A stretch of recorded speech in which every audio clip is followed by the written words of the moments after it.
I hope everyone is keeping well and you're safe and loved and have all the good things in life, including creativity that all human beings deserve to have. And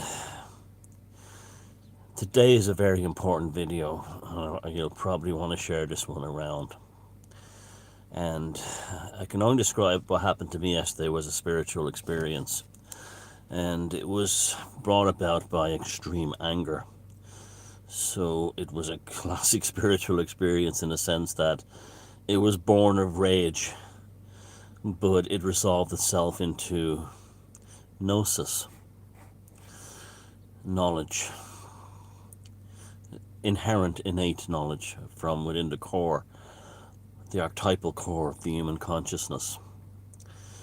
What was happening in Austria regarding the mandatory needlecraft by February, which makes me think it's a ruse, had me absolutely furious yesterday, especially when Irish politicians who should be protecting us from this Mengele Shipman type pathology were saying they were watching it with interest. I was absolutely shocked to hear that kind of language from an Irish politician after what our people had done to struggle to get our freedom, and I was furious. But then I realised that the current Prime Minister of Ireland is a person of extremely low intelligence, who's unfit for the job, and only had one concept in his life, and that was to become Prime Minister, because the leader of every single the political party he's in, every single member of that party, it's a given that they have to be Taoiseach or Prime Minister. So that was his only agenda. Everything else is superfluous to him. He doesn't have the intelligence or self-awareness to actually understand the fundamental gravitas of his position as the leader of this country, while the other one, the current Taoiseach or Deputy Prime Minister, absolutely does, and is using it to further his own political career at any cost to the Irish people. So it was basically a kind of a patriotic outburst that I felt yesterday. When I say by patriotic, I don't mean like Irish people are better than other people or anything like that. It's just that it's like I'm aware of what my ancestors went through in order to bring us to the point where we have these freedoms. And it's not just my country, it's your country too. Within us are, 1,000 loves and 1,000,000 struggles towards where we are now and what we attained before this needlecraft event unfolded before us with the shipmen Mengelites and their desire to attack the very core of the human soul and biology with an experimental RNA treatment. Now, this fury subsided during the day as almost like by intervention of the gods. All my friends started appearing to the point where I was standing at a table with 20 of them, and I looked around and saw all these miserable people walking around, socially distancing, with their masks on, looking like it's the end of the world. And here were my 20 or so friends, with big smiles on their faces, hugging next to each other, laughing, and looking like children in terms of the joy that was within them was still there. These are people who have been part of our tribe, who have resisted this for nearly 3 years now, and 2 years of the needlecraft assault. And they're ready for anything now. They've lost family members, they've lost access to their first grandchildren, they have lost access to parents, they've had horrible mandates inflicted upon them in the most bestial and ghastly way by people that are supposed to be their family. And these are people who remember, if your mother, daughter, sister, brother, friend doesn't want you in their home or around you because you not have the needlecraft, that these people, they have given their souls over to the dark side. And the dark side is the gates, shipmen, Mengelites. These are the demons, the devils that are currently walking upon this earth. These are the Nagas, these are the Devas, these are the demons. This is what we're up against. It's a spiritual war, it always has been. However, we live in the material world. And I was sitting there looking at all these people that had basically all come together because of me, I guess, and seeing how it's happening around the world. And I jokingly said, like, to myself, it's almost like I'm the leader of a movement or something, which I do not want to be. I'm not here to lead or to prophesize. I'm here to help. I'm here to help. That's all. You can only take care of your own ass in the end. Now, and a lot has to do with the age I am now, and I'm entering this, what Carl Jung called the Senex.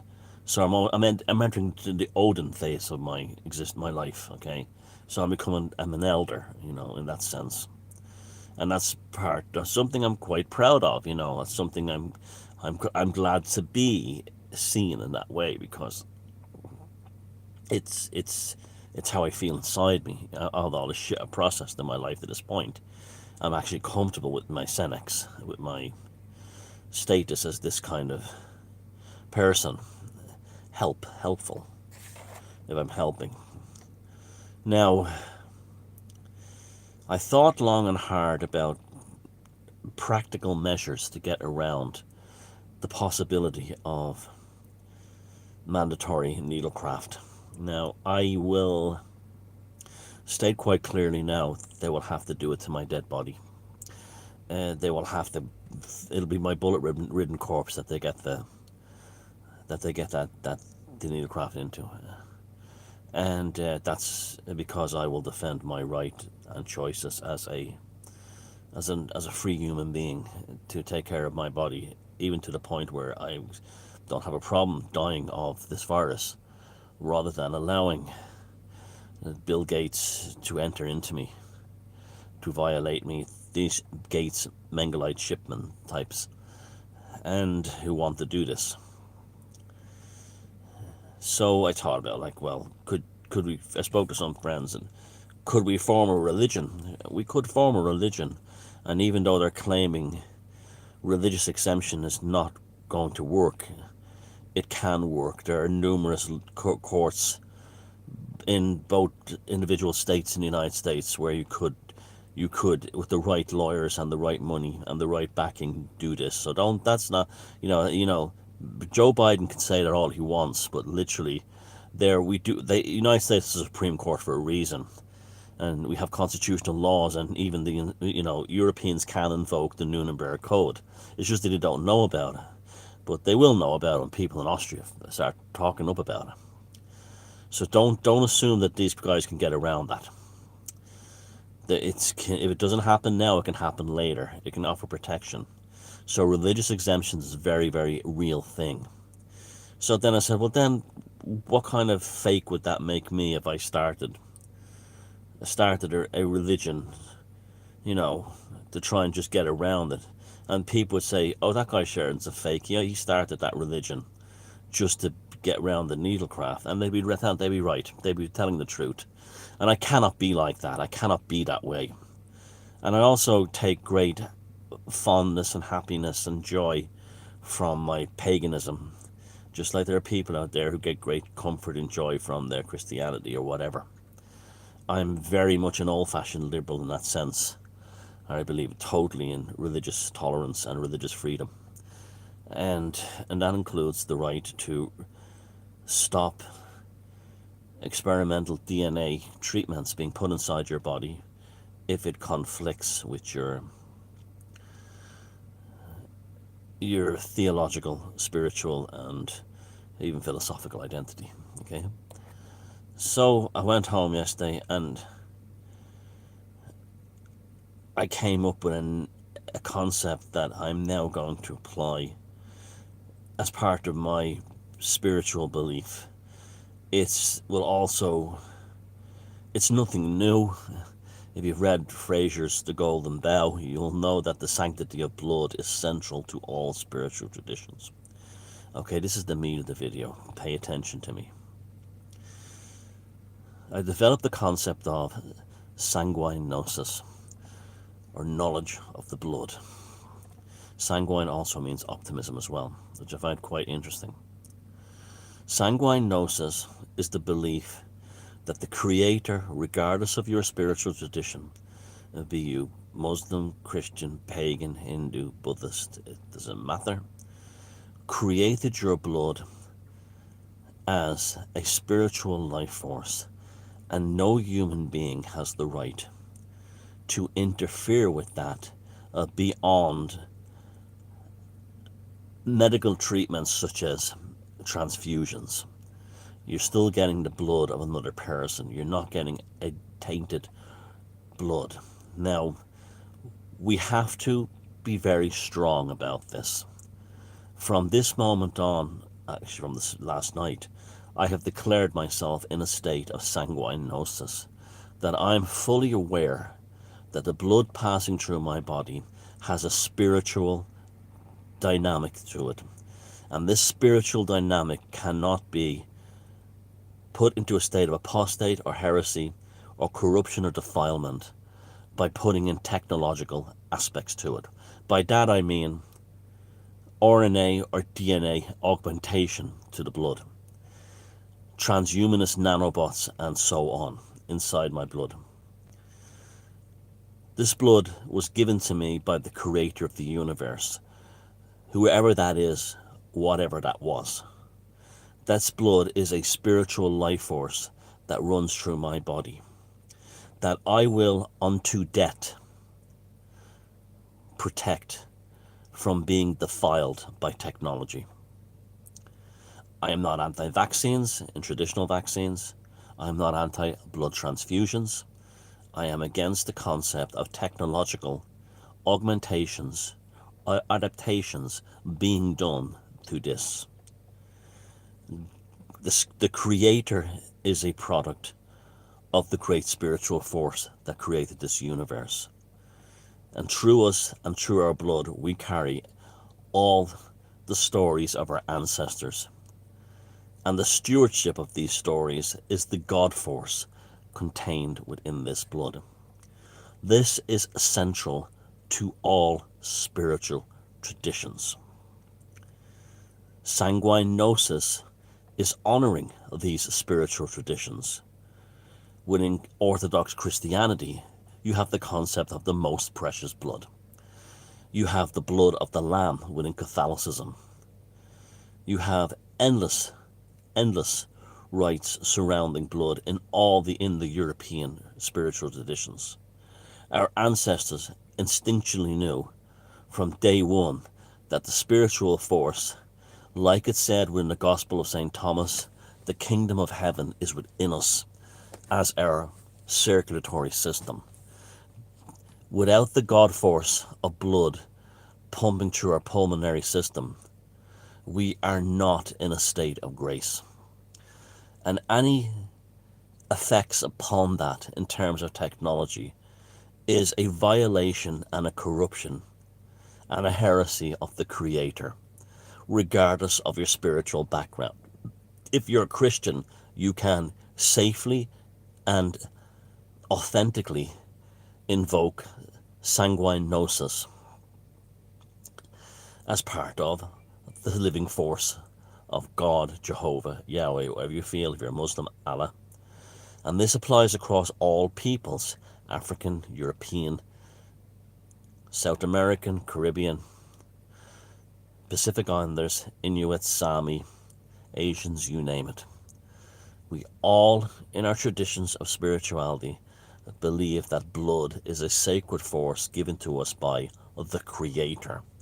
We all have our own versions of what the Creator is. This is why the founding fathers of the United States referred to it as the Creator. It was so you wouldn't have one specific God for everyone. Although Christians have their specific God, it's still the same Creator. In fact, if this was to be organized into a religion, Sanguine Gnosis, it would probably be very similar to something like Baha'i, where all the spiritual traditions count, and an incorporation of this spiritual force of God is inherent within the blood. I am not going to start a religion called Sanguine Gnosis. I am applying Sanguine Gnosis upon myself, and I will use this until they have to kill me to put any kind of technological adaptation or augmentation within the creator life force of the blood flowing within me. And I believe it would be a good idea if all of us did the same.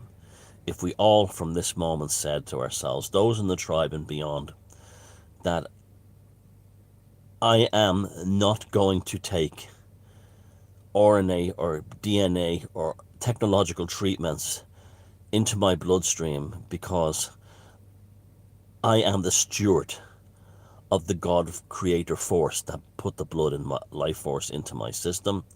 And I am invoking Sanguine Gnosis, the true knowledge of what blood actually is, in order to stand up and protect my bodily and spiritual autonomy.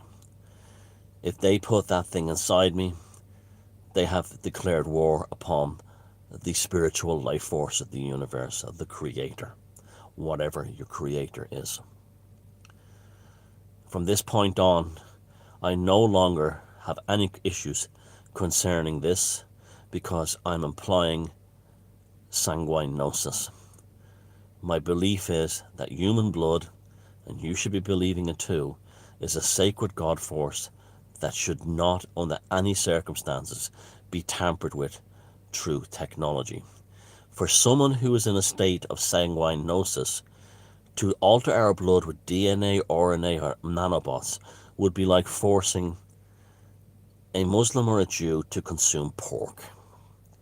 There is no quarter on this. I am extremely serious about this. That the blood in my body is a spiritual life force, and I am not allowing anyone or anything to do a technological augmentation of this. If enough of us do this, and enough of us stand firm on this, we will eventually have situations where we can actually have this defended in court.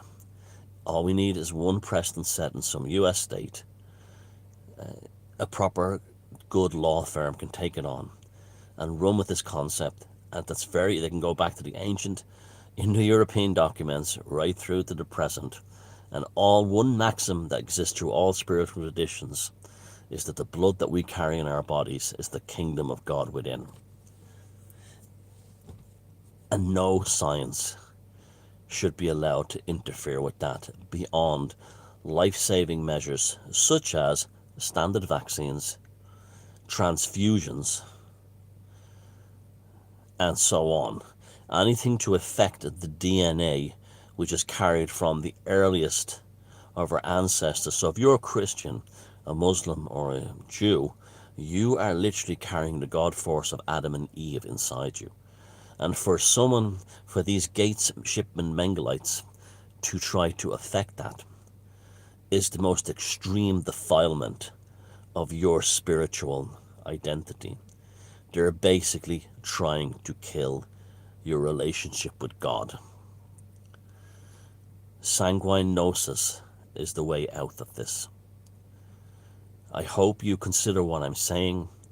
I hope those of you out there who have any kind of spiritual tradition, and I'm appealing to are Christian, Muslim, Hindu, Buddhist, all forms of paganism, Zoroastrian, Taoist, and all our other brothers and sisters to stand with us on this. We have no spiritual conflict. It's something we agree on as it's very fundamental. As much as we agree that there's a spiritual dynamic to the universe, and we all agree on this, we also agree that the God force flows through the very blood of our veins. And again, once more, to cite the Gospel of St. Thomas, the kingdom of God is within. And no technology, RNA treatments, DNA treatments, or transhumanist or post-humanist technologies such as nanobots and so on must be allowed to interfere with the God force that runs through our veins and arteries and through our hearts and sustains us, not only in a biological sense, but also in a spiritual sense. No quarter. Sanguine Gnosis or nothing.